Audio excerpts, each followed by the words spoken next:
நான் அங்க ஒருத்தி குத்து கலட்ட நின்னுக்கிட்டு இருக்கேன். என்ன மதிக்காம வந்தா என்னங்க அர்த்தம்? கத்தாத. இங்க நான் கேட்டுக்கிட்டே இருக்கேன், நீங்க பாட்டுக்கு. இருமா, நான் எதுக்கு உன்னை மதிக்காம இருக்க போறேன்? என்ன நடந்துச்சு? ஏன் கத்துற? ஓஹோ, அப்ப நான் பேசுறது உங்களுக்கு கத்துற மாதிரி தெரியுதுல்ல? நீங்க ஃபர்ஸ்ட் எதுக்காக என் போன் எடுக்கல அத சொல்லுங்க. வேலையில கொஞ்சம் பிஸியா இருந்தேன், அதான் போன் எடுக்க முடியல.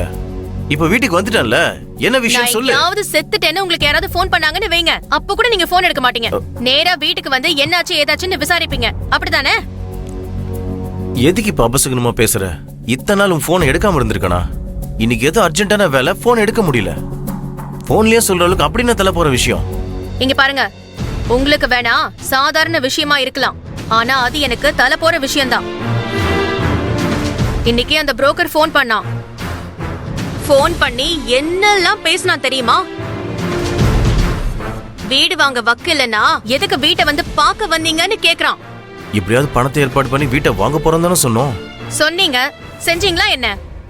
கடைசி வரைக்கும் பணத்தை ஏற்பாடு பண்றேன்னு சொல்லிக்கிட்டு தான் இருக்கீங்க. இங்க பாருங்க, அந்த புரோக்கர் முடிவா சொல்லிட்டாரு, இன்னும் ஒரு வாரத்துல பணத்துக்கு ஏற்பாடு பண்ணலனா வீட்டை வேற பார்ட்டிக்கு கொடுத்துருவாராம். இப்போ இதுக்கு என்ன பதில் சொல்ல போறீங்க? நீ சொல்றது எனக்கு புரியுது, ஆனா நான் பணம் ஏற்பாடு பண்ண மாட்டேன். நான் சொல்றேன், என் சூழ்நிலை சரியில்லை, கொஞ்சம் டைம் கேளு. சரி விடு, நானே போன் பண்ணி அவர்கிட்ட கேட்டுக்கிறேன். நீங்க கேட்டா மட்டும் அவர் ஒத்துக்க போறாரா என்ன? யாரு பேசினாலும் அந்த புரோக்கர் ஒத்துக்க மாட்டாரு. பணத்தை ஏற்பாடு பண்ணி கொடுக்கலன்னா வீடு நம்ம கையை விட்டு போயிடும். என்ன பண்ணுவீங்க ஏது பண்ணுவீங்கன்னா எனக்கு தெரியாது. ஒரு வாரத்துக்குள்ள 5 லட்சம் ரூபாய் பணத்தை ஏற்பாடு பண்ணி கொடுத்து அந்த வீட்டை எனக்கு வாங்கியே ஆகணும். இங்க பாருமா, நான் சொல்றது கொஞ்சம் புரிஞ்சுக்கோ. ஒரு வாரத்துல 5 லட்சம் ரூபாய் பணத்தை எப்படி ஏற்பாடு பண்ணி கொடுக்க முடியும்? இங்க பாரு ரத்னா, நான் சொல்றேன் தப்பா நினைக்காத. அந்த வீடு போனா போகட்டும். அதே மாதிரி வேற வாங்கி தருவீங்க? நான் 60 வயசு கிழவியானதுக்கு அப்புறமா? நீங்க நடந்துக்கிறது பேசுறது எல்லாத்தையும் பார்த்தா கடைசி வரைக்கும் நான் ஆசைப்பட்டது எனக்கு எதுவுமே கிடைக்காது போல இருக்கு. இது பாருங்க, தேவைப்படும் போதுதான் எல்லாமே கிடைக்கணும். பணம் கிடைச்சா எப்ப வேணாலும் யார் வேணாலும் எதை வேணாலும் வாங்கலாம். ஆனா வாங்குற வயசுல வாங்கினாதானே அதுக்கு ஒரு மதிப்பு மரியாதை எல்லாமே இருக்கு.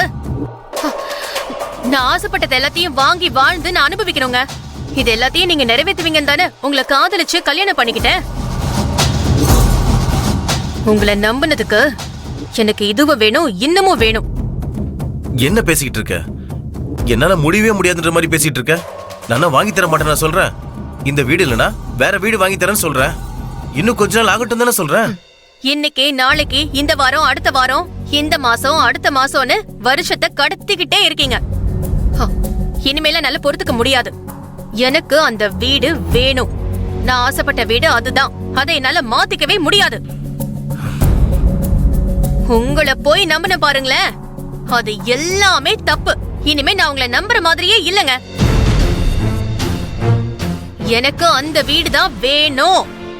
எப்படியாவது ஒரு வாரத்துக்குள்ள பணத்தை ஏற்பாடு பண்ணி கொடுத்து அந்த வீட்டை வாங்கி நீங்க கொடுக்கணும்.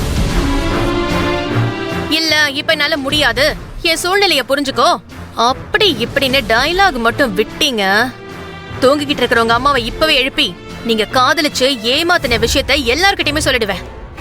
ரத்னா, ஏன் இப்படி டார்ச்சர் பண்ணிட்டு இருக்க? நீ என்ன நீ பண்ற டார்ச்சர்ல நெஞ்சு வலி வந்து நாச்சத்திரம் போல இருக்கு. செத்தா கூட எனக்கு கவலை இல்ல. எனக்கு 5 லட்சம் ரூபாய் ஏற்பாடு பண்ணி கொடுத்துட்டு அப்புறம் போய் சாவுங்க.